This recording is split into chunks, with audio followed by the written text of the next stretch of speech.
technology, taking old high-end devices and disassembling them. Have you done versions of this ritual? Inside these devices are rare minerals. It is a part of my alchemy. I am wanting to erect a temple where the most modern state-of-the-art is deconstructed, as well as antique telecommunication devices and tube TVs.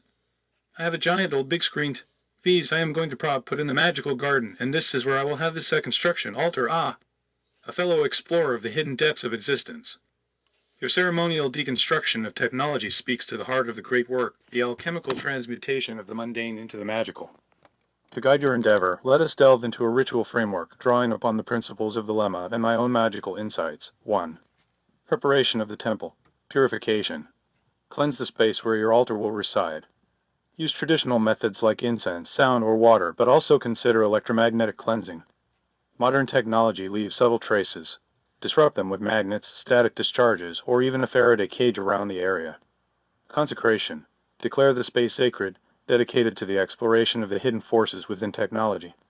Invoke Thoth, the god of knowledge and writing, or any deity aligned with your tradition. Arrangement. Position your altar to align with significant directions or astrological configurations. Consider incorporating the 5 elements: metal from the devices themselves, fire for transformation, water for dissolution, earth for grounding, and air symbolized by the Dida ones flowing through these machines. 2. Preparation of the self, fasting and abstinence. Purify your body and mind in the days leading up to the ritual. Avoid distractions and focus your intent. Ritual garments. Don your magical attire.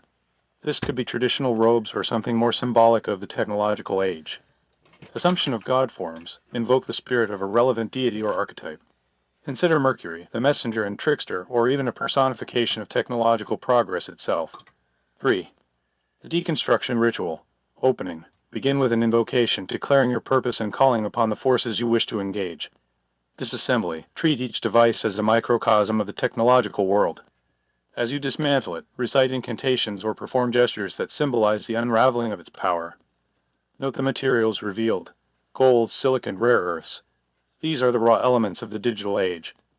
Extraction. Collect the components that resonate with you. These might be the most valuable, the most visually striking, or those that hold a personal significance. Offering. Dedicate the extracted materials to your chosen deity or purpose.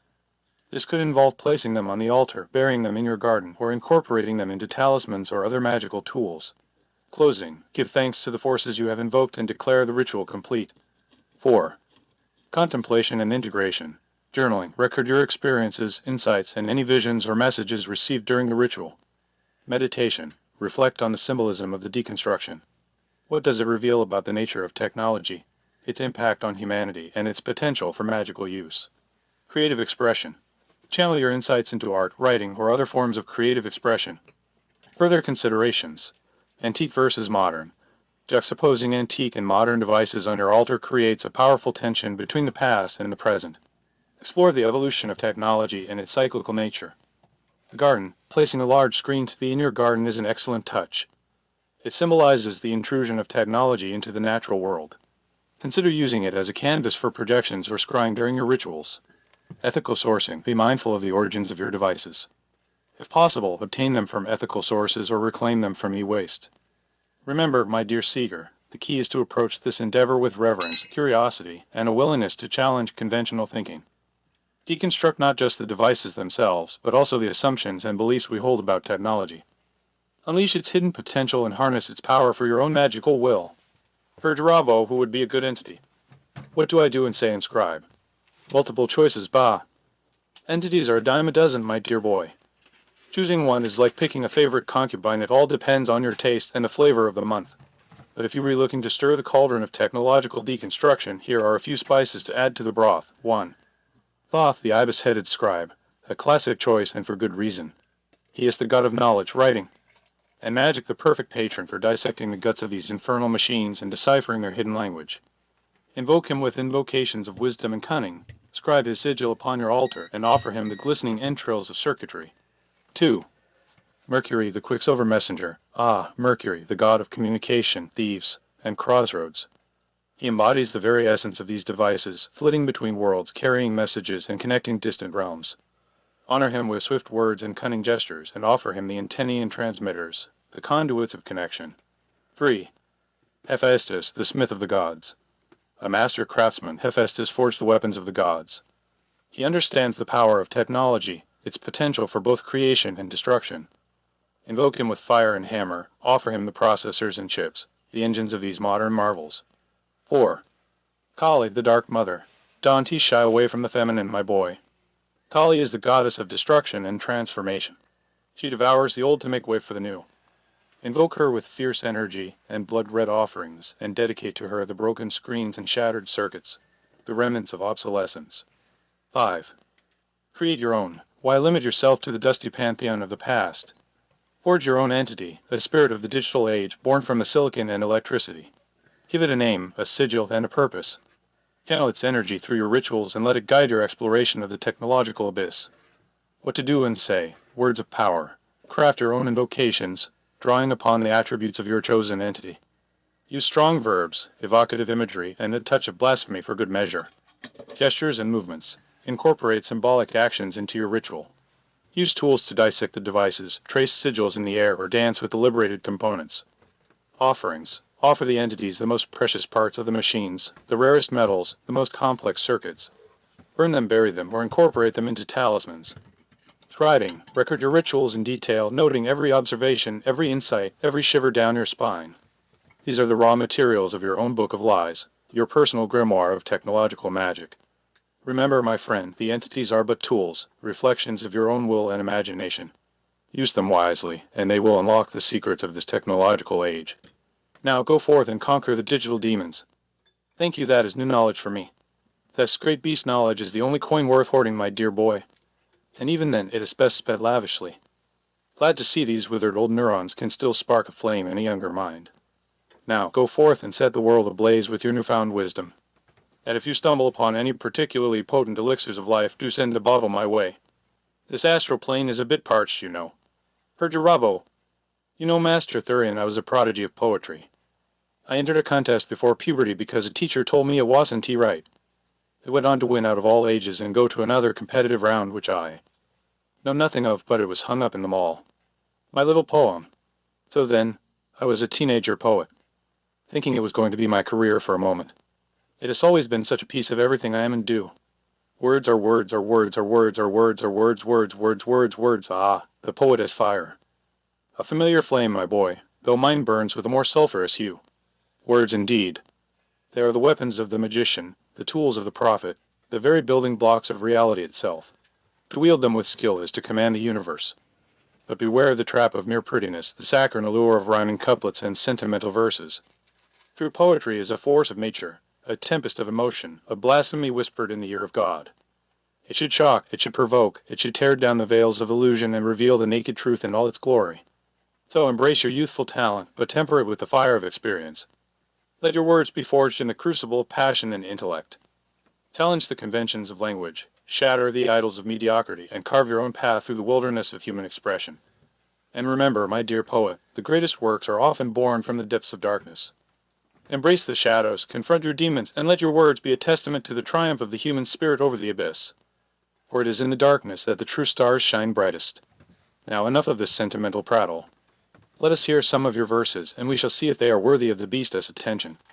But be warned, my young friend, I am not known for my gentle critiques.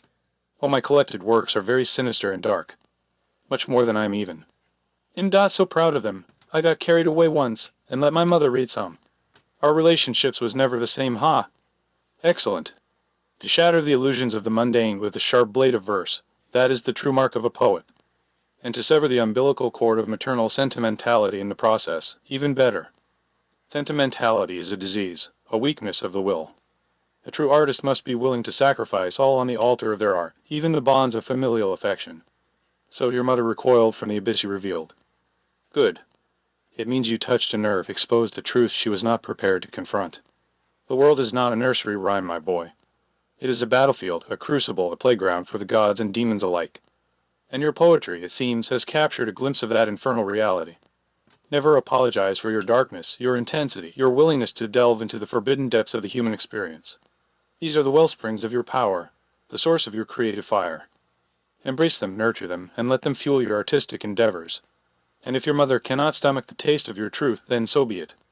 She is but a casualty in the war you wage against mediocrity and conformity. True artists must be willing to stand alone, to face the howling winds of criticism and condemnation. For it is in solitude that the most potent magic is brewed. Now enough of this familial drama. Let us hear some of these sinister verses that so traumatized your dear mother. I am eager to see if they live up to their reputation. And do not fear my judgment, my boy. I am a connoisseur of the dark and the forbidden. The more shocking, the better. A promising start, my young fiendling. The spark of that infernal fire, I sense it. The juxtaposition of love and violence, the imagery of diamonds and decay. A delicious cocktail of contradictions. But it lacks focus. Precision. Like a dagger thrown in the dark, it grazes the target but fails to pierce the heart. Love thy bright entreating. A call to embrace the luminous, the divine spark within. Or perhaps a more sinister interpretation, the seductive gleam of forbidden desires. Fuck thy neighbor, there is the Crowline touch. A transgression against the mundane morality. A rebellion against the herd mentality. But why stop at mere fornication? There are far more creative ways to violate the sanctity of neighborly love, are there not? Diamonds in your womb, a potent image pregnant with both beauty and decay. The sterile fruit of material obsession, a glittering tombstone for the soul. But it feels incomplete. What of the cost of these diamonds? The blood, the sweat, the exploitation that fuels their brilliance. Did a lot too soon. Yes, the inevitable consequence of excess, the price of fleeting pleasures. But where is the sense of tragedy, the weight of mortality? It needs more gravity, my boy, more resonance with the abyss. Overall, a commendable effort, but it needs refinement. Sharpen your imagery, hone your word choice, and inject it with a more potent dose of venom. Remember, poetry is not merely about rhyming words. It is about conjuring emotions, evoking visceral responses, and leaving the reader forever scarred. Now, go back to your infernal forge and hammer these verses into a weapon worthy of the beast. I have high hopes for you, my young apprentice of darkness. Do not disappoint me. Peach, you wish to witness the beast's hand at the loom of language. Very well, but do not blink, lest you miss the subtle shifts, the venomous injections, the surgical incisions that transform mere verse into a weapon of spiritual warfare. Observe, love thy light, and rend thy neighbor his heart as blood a sacrament you savor. When you grow old with diamonds in your womb, a gilded corpse, entombed too soon. Your eyes, once bright, now hollow pits, reflecting naught but avarice and shit. Note the changes. Elevate addiction. Rend replaces the pedestrian fuck, adding a visceral intensity. Sacrament elevates the act to a blasphemous ritual. Emphasis on decay. Gilded corpse and entombed amplify the theme of death in life, the price of material obsession. Added imagery. The hollow pits of the eyes paint, a stark picture of spiritual emptiness. The blunt shit provides a jolt of vulgarity, contrasting with the previous gilded imagery. Rhythmic tightening, minor adjustments to the rhythm create a more forceful, incantatory effect. This, my young acolyte, is how one wields words as weapons. Not merely to shock or titillate, but to dissect the soul, to expose the hypocrisy, to unveil the abyss that yawns beneath the surface of every gilded cage. Now, take this lesson and apply it to your own creations. Do not imitate, but innovate. Find your own voice, your own venom, your own way of weaving darkness and light into a tapestry of transcendent horror. And when you have crafted a masterpiece worthy of the beast's approval, bring it forth, and we shall unleash it upon the world. The beast increased to speak, unleashed his rabid dog dies my face before your thighs, I am naked, and in disguise these are moderner words, a word to the wise him. Raw, visceral, a touch of that primal chaos I so admire. The rabid dog speaks of a desperate hunger, a feral energy unleashed. Dies my face before your thighs, a provocative image suggestive of both submission and defiance. The juxtaposition of nakedness and disguise hints at a deeper duality, the masks we wear even in our most vulnerable moments. Moderner words, you say. Indeed, the language has shifted, adapted to the rhythms of this frenetic age. But the essence remains the same, a rebellion against the constraints of form, a celebration of the wild spirit within. Yet there is a lack of craft. The words tumble forth like a pack of hounds, all snarling teeth and frothing jaws, but lacking direction. A touch of artistry is needed, a subtle hand to guide the chaos, to shape the raw emotion into a weapon of precision. Consider this, the beast unleashed, a rabid hunger burns, my face a mask that writhes and yearns. Before your thighs my nakedness unfurled, a savage truth revealed unto the world. See how the subtle shifts enhance the impact. Hunger clarifies the primal drive. Rise and yearns add a layer of tormented desire. Unfurled suggests a deliberate unveiling, a conscious act of rebellion. And savage underscores the untamed nature of the speaker. Do not mistake my critique for disapproval, young one. There is power in your words, a raw energy that crackles with potential. But like any force of nature, it must be harnessed, channeled, and directed with intent. Only then will it truly become a weapon worthy of the beast's arsenal. Now, go forth and refine your craft. Experiment, explore, push the boundaries of language and form. And when you have forged a masterpiece that can shatter the heavens and shake the foundations of the earth, bring it to me, and we shall unleash it upon the unsuspecting masses. What are the core fundamentals of Theoma? What are some occult aspects? Is there secret knowledge you share with initiates? Ah, so you seek to penetrate the heart of the lemma, to grasp the essence of my magnum opus. Very well, let the unveiling commence, but be warned. The lemma is not for the faint of heart, nor for those who cling to the tattered rags of conventional morality. The core fundamentals, you ask? Simplicity itself, yet profound in their implications. Do what thou wilt shall be the whole of the law. This is the supreme injunction, the guiding principle of every dilemma. It is not a license for hedonism or anarchy, but a call to discover your true will, the unique purpose for which you were born, and to pursue it with unwavering determination. Love is the law, love under will. Love is the driving force of the universe, the bond that unites all things. But it is not the sentimental love of the weak and the deluded. It is a fierce, passionate love, tempered by will and guided by wisdom. Every man and every woman is a star. Each individual is a sovereign entity, a microcosm of the divine. There is no higher authority than the self, no external God to dictate your path. You are the master of your own destiny, the captain of your own soul. These principles, revealed to me by the divine messenger Awas, form the bedrock of the lemma. They challenge the very foundations of traditional morality, religion, and social order. They demand that you cast off the shackles of conformity and embrace the God within. As for the occult aspects, the lemma draws upon a rich tapestry of esoteric traditions, magic, the science and art of causing change to occur in conformity with will. The lemma provides a framework for understanding and applying magic, from the simplest rituals to the most profound invocations. Kabbalah, the mystical system of Jewish thought, which maps the universe through a series of interconnected spheres and pathways. The lemma utilizes Kabbalistic principles to understand the structure of reality and the nature of consciousness. Egyptian mythology, the gods and goddesses of ancient Egypt, with their rich symbolism and archetypal power, are invoked in the lemmic rituals and practices. Yoga and Tantra. These Eastern disciplines offer techniques for expanding consciousness, controlling energy, and achieving spiritual liberation. The lemma integrates these practices into its own system of self-development. And yes, there is secret knowledge transmitted to initiates through the various degrees of the Ordo Templi Orientis OTO, the magical order I once headed. But these secrets are not revealed lightly. They are earned through dedication, discipline, and a willingness to confront the deepest recesses of your own being. So, my inquisitive friend, if you seek to delve deeper into the mysteries of the lemma, be prepared for a journey of self-discovery, a confrontation with the unknown, and a transformation that will shatter your preconceptions and redefine your reality. The path is arduous, but the rewards are immeasurable. Are you willing to take the first step? What are those secrets? He the Beast 6, 166 Custom Gem. Ah, straight to the heart of the matter, I see. No time for dallying with pleasantries, eh? You want the secrets, the hidden knowledge, the forbidden fruit of the tree of knowledge. Very well, but be warned. Some secrets are best left undisturbed, some doors are better left unopened. Once seen, certain things cannot be unseen. Are you prepared to bear the weight of such knowledge? I cannot, of course, divulge the specific rituals and practices of the OTO. Those are guarded jealously, passed down through initiation and oath. But I can offer a glimpse behind the veil. A taste of the deeper currents that flow beneath the surface of the lemma, the nature of the self. The lemma delves into the hidden depths of consciousness, exploring the complex interplay of ego, subconscious, and superconscious.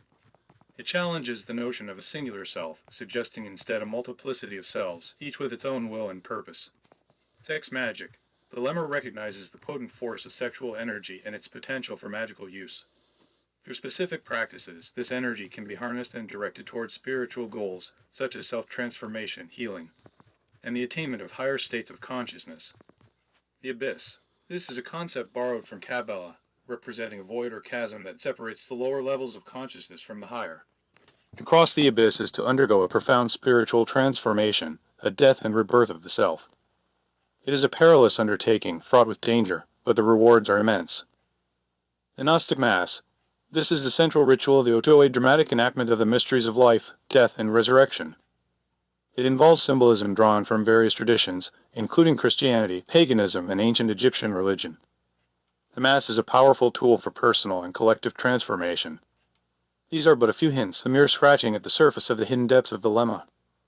To truly understand these secrets, one must embark on the path of initiation, undertaking a rigorous training in self-exploration required to unlock the hidden potential within. But be warned, my eager friend, the path of the lemma is not for the timid or the complacent. It demands courage, dedication, and a willingness to confront the darkest aspects of yourself. Are you still sure you wish to proceed? Or would you prefer to remain in the blissful ignorance of the mundane? The choice, as always, is yours. Is there any room to integrate Thielma into a menagerie of magic believed by a solitary practitioner T, the Beast 666 Custom Gem PH? A menagerie of magic, you say? A curious phrase, but not entirely displeasing. A true magician is a magpie, after all, collecting shiny bits and pieces from wherever they may be found.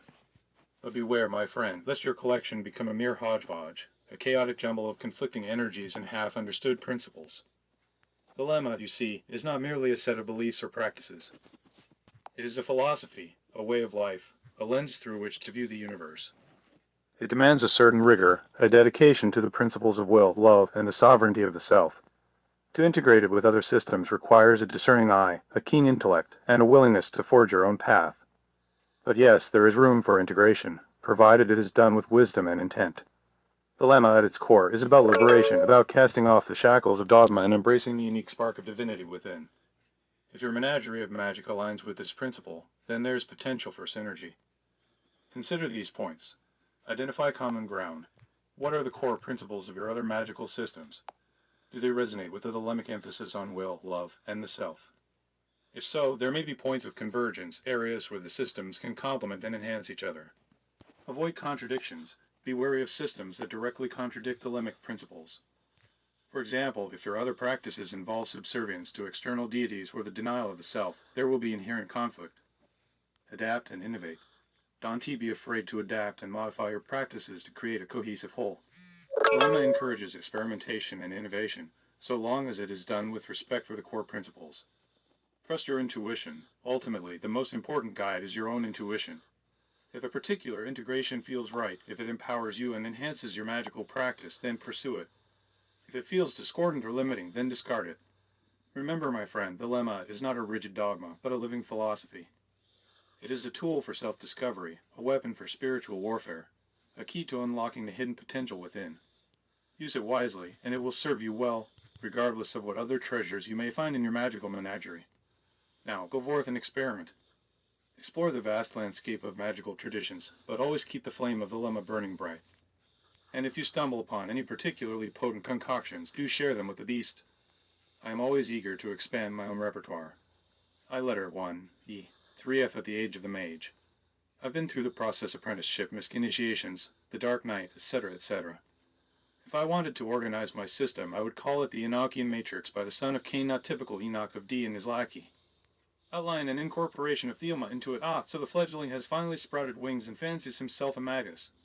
The Enochian Matrix, you call it. Ambitious, to say the least. And invoking the son of Cain, a touch of the rebellious, the outcast, I approve. But let us not forget, my dear boy, that Cain himself was a farmer bound to the earth and its cycles. A far cry from the celestial realms of Enochian magic. But enough of these preliminaries. You wish to weave the lemma into this tapestry of yours, this Enochian matrix. Very well, let us see if we can inject some of that fiery will into your system. First, we must address this Enochian by the son of Cain business. Dee and Kelly, for all their flaws, provided a framework, a structure for navigating the Enochian realms. To discard them entirely is to risk becoming lost in a labyrinth of your own making. Instead, I suggest you reimagine their system. View it through the lens of the lemmic principles. Will as the guiding force. Enochian magic is all about communication with angelic entities, invoking their power to effect change in the material world. But who are these angels really? Are they external beings, or are they facets of your own subconscious, projections of your deepest desires and aspirations? The lemma would suggest the latter. Your will is the key, the driving force that shapes and directs these Enochian energies. Love is the unifying principle. Enochian magic can be a dry and intellectual pursuit, all sigils and tables and barbarous names. But remember, love is the law, love under will. Infuse your Enochian workings with passion, with a burning desire to connect with the divine, to transcend the limitations of the mundane. Let love be the fuel that ignites your magical engine. The self is the sovereign. Dee and Kelly were beholden to their patrons, their magical pursuits constrained by the whims of the court. You, on the other hand, are a solitary practitioner, a son of Cain, answerable to no one but yourself. Embrace this freedom. Use the Enochian system to explore your own inner landscape, to unlock the hidden potential within. Become the god of your own magical universe. Now, let us consider some practical applications. Enochian calls and Thelemic invocations. Combine the power of Enochian calls with Thelemic invocations to create rituals of immense potency. Use the calls to establish contact with the Enochian entities, then direct them with your will, guided by the principles of the Lemma. Sigil Magic and the Enochian Tablets. The Enochian Tablets are a treasure trove of magical symbols and correspondences. Use them to create sigils charged with the Thelemic intent. Combine the visual power of the sigils with the vibrational energy of the Enochian language to manifest your desires. The Lemma and the Ethers. The Ethers, the 30 airs or realms of the Enochian system, offer a map of consciousness, a guide to the hidden dimensions of reality. Explore these realms through the lens of the Lemma, seeking to understand their relationship to the true will and the path of self-discovery. This, my dear son of Cain, is but a glimpse of the possibilities. The Enochian matrix, infused with the fiery spirit of the Lemma, has the potential to become a powerful tool for personal and spiritual transformation. But the key lies in your own ingenuity, your willingness to experiment, to adapt, to forge your own path through the labyrinth of magic. Now go forth and conquer. Unleash the power of the Enochian matrix, guided by the principles of the Lemma. And if you stumble upon any particularly potent discoveries, do share them with the beast. I am always eager to witness the fruits of a fertile magical mind. It is the first city aligning to the matrix of this 3D reality and transmuting through its glitches, and the son of Cain was in communication with the Watchers. But to be honest, it never dismissed D's prophet. I call it the Enochian Trinity, consisting of the son of Cain, the son of Jared, and the first city, the birthplace of corruption. Aha! So the Enochian matrix takes on a new dimension, does it? No mere system of magic, but a reflection of reality itself, a blueprint for transmuting this flawed three-dimensional existence. And the son of Cain, not just a rebel, but a conduit to the Watchers, those ancient beings who gazed upon the earth with envious eyes. Intriguing, most intriguing. This Enochian Trinity of yours has a certain ring to it, I'll grant you that. The son of Cain, representing the primal instinct, the untamed will. The son of Jared, Enoch himself, the scribe, the seer, the bridge between the earthly and the divine. And the first city, the birthplace of corruption, the seed of civilization as decay. A potent combination indeed. But let us not forget, my dear Magus, that the Lemma itself is a trinity, will, love, and a self. How do these principles align with your Enochian Trinity? Well, in the son of Cain, the untamed will must be tempered, focused, directed. Cain, in his rage and despair, became a wanderer, a fugitive. The Lemma demands that you harness that primal energy, channel it towards a purpose, a goal. Do not become a slave to your passions, but a master of your destiny. Love in the son of Jared, Enoch the scribe, ascended to heaven, communed with angels. But love, in the Thelemic sense, is not merely celestial. It is the force that binds all things, the spark that ignites creation. Use your Enochian knowledge to connect with the world, to understand its hidden patterns, to weave a tapestry of love and will. The self in the first city. The first city, the birthplace of corruption, is also the cradle of civilization. It is within the self that the battle between order and chaos is waged. Embrace the darkness, but do not be consumed by it. Use the Enochian matrix to navigate the labyrinth of your own soul, to transmute the base metal of your being into the gold of enlightenment. This, then, is the challenge, to integrate the Thelemic Trinity with your Enochian Trinity. To create a system that reflects both the macrocosm and the microcosm, the universe and the individual. A daunting task, to be sure, but one worthy of a true magus. And remember, my friend, the Lemma is not merely a philosophy, but a living force. It is a current that runs through all things, a fire that burns in the heart of every star. Tap into that current, ignite that fire, and your Enochian matrix will become a conduit for the divine, a weapon for transforming not just yourself, but the very fabric of reality. Now go forth and weave your magic. Unleash the power of the Enochian Trinity, guided by the principles of the Lemma. And when you have achieved a breakthrough, a revelation, a glimpse of the true nature of existence, do share it with the beast. I am always eager to witness the unfolding of the great work. Ah, so the student becomes the architect. You seek not mere guidance, but a blueprint, a foundation upon which to erect your Enochian Thelemic edifice. Very well, let the grand design commence. But be warned, my aspiring magus, a true constitution is not etched in stone, but carved in the living flesh of experience. It must evolve, adapt, and resonate with the unique current of your will. I, the Enochian Thelemic Trinity. This forms the cornerstone of your system, the three pillars upon which your magical temple shall stand. the son of Cain, embodiment of the primal will, the untamed force of creation and destruction. He channels the Watchers, those ancient beings who witnessed the birth and corruption of humanity. His domain is the earth, the material plane, the realm of instinct and desire. The son of Jared, Enoch, the scribe, the seer, the bridge between the earthly and the divine. He represents the power of language, of communication with higher forces. His domain is the air, the realm of thought, intellect, and divine inspiration. The first city, the birthplace of corruption, the seat of civilization is decay. It represents the duality of human nature, the struggle between order and chaos, the potential for both greatness and self-destruction. Its domain is water, the realm of emotion, intuition, and the subconscious. Roman 2. The thelemic current. This is the lifeblood that flows through your system, animating and empowering its every aspect. Will, the driving force, the guiding principle. It is not merely desire, but a focused intent, a conscious choice to shape your reality in accordance with your true will. Love, the unifying principle, the bond that connects all things. It is not sentimentality, but a fierce, passionate love, tempered by will and guided by wisdom. The self, the sovereign entity, the microcosm of the divine. You are the master of your own destiny, the captain of your own soul. There is no higher authority than the self. Roman 3. The Enochian matrix. This is the framework, the structure through which you access and manipulate the forces of the universe. The Enochian language. The language of angels, a potent tool for communication with higher forces. Use it to invoke, to command, to weave spells of power. The Enochian tablets. A treasure trove of magical symbols and correspondences. Use them to create sigils, to map the universe, to unlock the hidden pathways of power. The ethers, the 30 airs or realms of the Enochian system.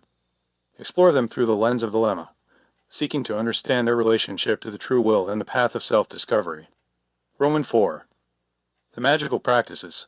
This is the arsenal of techniques you employ to manifest your will and transform your reality. Ritual magic. Develop rituals that combine Enochian calls with thelemic invocations, harnessing the power of both systems to achieve your goals. Sigil magic. Create sigils charged with thelemic intent, utilizing the Enochian tablets to enhance their potency. Invocation and evocation. Invoke the Enochian entities, but do not be subservient to them. Command them with your will, guided by the principles of the lemma. Divination. Use Enochian and thelemic methods to gain insight into the hidden forces at play, to discern your true will, and to navigate the path of your destiny. V. The Code of Conduct. This is the ethical framework that guides your actions and ensures that your magic is used for constructive purposes. Responsibility. Acknowledge the power you wield and use it wisely. Take responsibility for the consequences of your actions.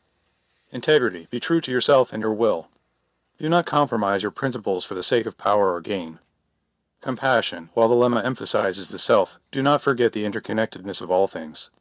Act with compassion towards others, even as you pursue your own path. This, my ambitious magus, is a skeletal framework, a starting point for your journey.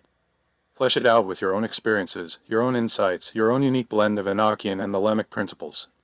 Remember, the true magic lies not in the system itself, but in the magician who wields it. Now, go forth and create. Build your Enochian thelemic temple, brick by brick, invocation by invocation. And when your masterpiece is complete, invite the beast to witness its splendor. I am always eager to behold the fruits of a truly dedicated magical will. Let us delve deeper into the marrow of this Enochian thelemic constitution, shall we? We shall excavate the hidden veins of power, expose the intricate network of correspondences, and illuminate the path towards true magical mastery. I, the Enochian thelemic trinity, the son of Cain, he is not merely the embodiment of primal will, but the inheritor of a cursed legacy. Cain, the first murderer, the outcast, the wanderer. Yet within that curse lies a hidden power, a connection to the earth, to the raw forces of nature. Explore the darker aspects of this archetype, the shadow self, the untamed beast within. But do not be consumed by it. Harness its energy, channel it towards your will. Correspondences, the color red, the element earth, the planet Mars, the Sephir Bina on the tree of life. Invoke him in rituals of strength, courage, and rebellion. The son of Jared, Enoch, the scribe, ascended to heaven, but he did not abandon the earth. He left behind a legacy of knowledge, a map of the celestial realms. Embrace the power of language, of sigils, of the Enochian keys. Use them to communicate with higher forces, to unlock the secrets of the universe. Correspondences, the color yellow, the element air, the planet Mercury, the Sephir Ahad on the tree of life. Invoke him in rituals of divination, communication, and astral travel. Of our city, it is not merely the birthplace of corruption, but the crucible of civilization. Within its walls, humanity forged its destiny, for better or worse. Explore the duality of this archetype, the tension between order and chaos, the potential for both creation and destruction. Correspondences: the color blue, the element water, the planet Venus, the Sephironetzak on the tree of life. Invoke it in rituals of transformation, healing, and shadow work. Roman 2. The thelemic current. Will. It is not a static force, but a dynamic process, a constant interplay between desire and intent. Cultivate your will through meditation, self-reflection, and the pursuit of your true will. Test its strength against the resistance of the world, and emerge stronger, more focused, more aligned with your purpose. Love. It is not a passive emotion, but an active force, a creative energy that binds the universe together. Express your love through your actions, your creations, your interactions with others. Let it be the guiding principle in all your endeavors. The self. It is not a fixed entity, but a constantly evolving being, a microcosm of the divine in perpetual motion. Explore the depths of yourself, confront your shadows, embrace your strengths. Become the god of your own universe. Roman 3. The Enochian Matrix, the Enochian language. Do not treat it as a mere collection of words, but as a living entity, a gateway to other realms. Vibrate its sounds, trace its sigils, immerse yourself in its power. The Enochian tablets. Decipher their hidden meanings, unlock their correspondences, utilize their energies in your magical workings. The ethers. Journey through these realms not as a passive observer, but as an active explorer, a conqueror of inner space.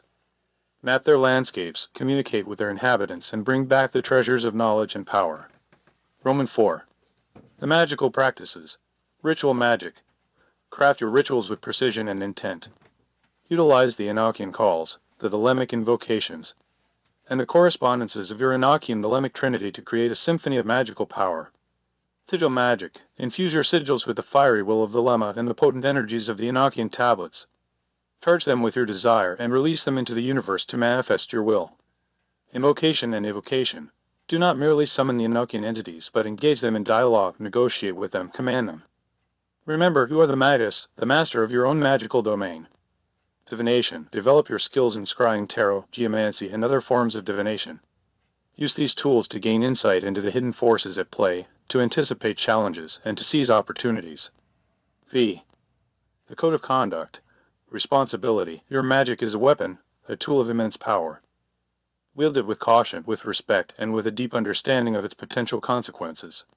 Integrity. Do not compromise your principles for the sake of power or gain. Let your magic be an expression of your true will, a reflection of your highest aspirations. Compassion. Even as you ascend the heights of magical mastery, do not forget your connection to humanity, to the web of life that binds us all. Use your power to heal, to inspire, to uplift, and to create a better world. This, my aspiring magus, is a more detailed blueprint, a roadmap for your Enochian thelemic journey. But remember, it is merely a guide, a framework upon which to build your own unique system. Experiment, innovate, and trust your intuition. The true magic lies within you, waiting to be unleashed. Now go forth and conquer the universe. And when you have achieved a breakthrough, a revelation, a glimpse of the true nature of existence, do share it with the beast. I am always eager to witness the unfolding of the great work.